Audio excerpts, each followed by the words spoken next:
Good morning!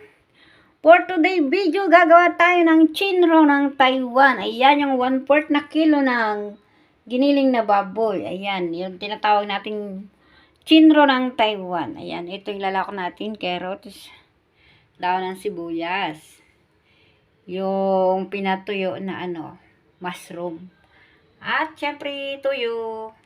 At ayan, lalagyan natin ng tukwa. Ginayat na tukwa. Ayan yung ginayat na tukwa. Humuyo ako ng kaunti, guys. Ayan. So, ayan. Umpisa na natin ang pag-mix ng aking lulutuin. Ayan. Umpisa natin sa sibuyas. Ayan. Ilagay natin ang dry mushroom. Ang daming carrots. Nag-grate carrots. Ang dami Tapos ito na nga, tukwa. Mas marami pa yung Ricardo, di ba? At siya nga pala, guys. Lalagyan natin yan ng black pepper na marami. At syempre, ang tuyo, may halo na. Tansyado ko na lahat yan, guys. Yan. Siya nga pala, guys, lalagyan ko yan ng sugar. Kasi hindi ko naman lalagyan na ng ibang pampalasa. Kaya, ayan. Ang gagawin natin ngayon ay mimix natin. Hindi lang yan, guys. Lalagyan pa natin yan ng isang itlog. Wait lang, guys. Kukuha ko ng isang itlog. Itlog, guys. Make sure na ilalagay mo muna isang lalagyan bago mo ihalo sa karne. Kasi baka sira kasi yung iba Kaya hindi pwedeng mag-direct ka ng itlog sa minimix mong pagkain. Ayan. Ilalagay na natin.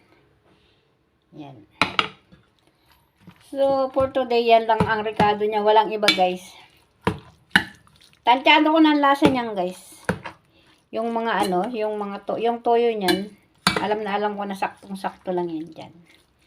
So, bago ko lutuin yan, guys, haluin ko muna yan. Tapos, i-rest ko yan ng 30 minutes bago ko i-steam.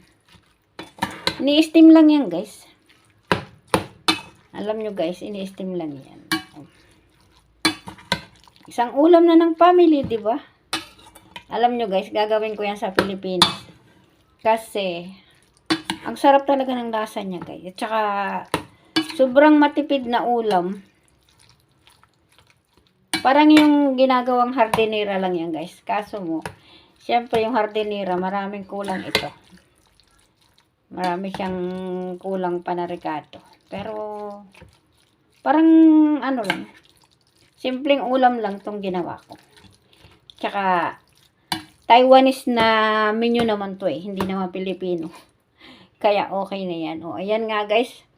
I-rest ko lang yan, guys, ng mga 20 minutes. Tapos, i-steam ko na yan sa tingko. Papakita ko sa inyo pag naluto na. Talaga namang sobrang sarap, guys. Mapapasana all ka na lang. At mapapa-unli rice kapag ulam mo ang ganyan. Okay, wait lang, guys. Ready to cook na yan. Lulutuin ko na yan, di ba? Na-marinate na yan. Yan. Ready to cook na talaga siya, guys. Pinainit ko na din yung tingko na paglalagyan ko sa kanya. Dalahin na natin, guys. Ayan, guys, yung tingko na paglulutuan ko. Yan. Yan yung tingko ng Taiwan. Hindi naman yan steamer. Basta tingko ang tawag dyan. Pwedeng steam, pwede yan pagsaingan yan, tingko na yan. Ayan. Wait lang tayo dyan. Alam mo, guys, kung ilang oras yung luto. Siguro mga 30 minutes dyan sa tingko yan, luto na yan. Ipapakita ko sa inyo, guys, pag luto na. Makikita mo ang talaga siya. Magiging masabaw yan. Ang sarap ng yung sauce niya ay lalabas talaga dyan pag nakita mo. Mamaya ipapakita ko. Okay, guys, tatakipan ko na kasi mainit na yung tingko. Pinainit ko na yan.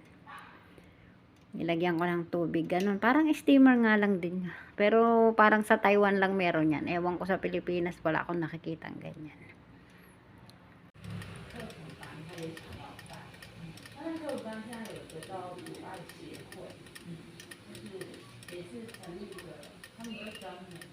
Ayan, ay gana yung sabaw sa ibabaw.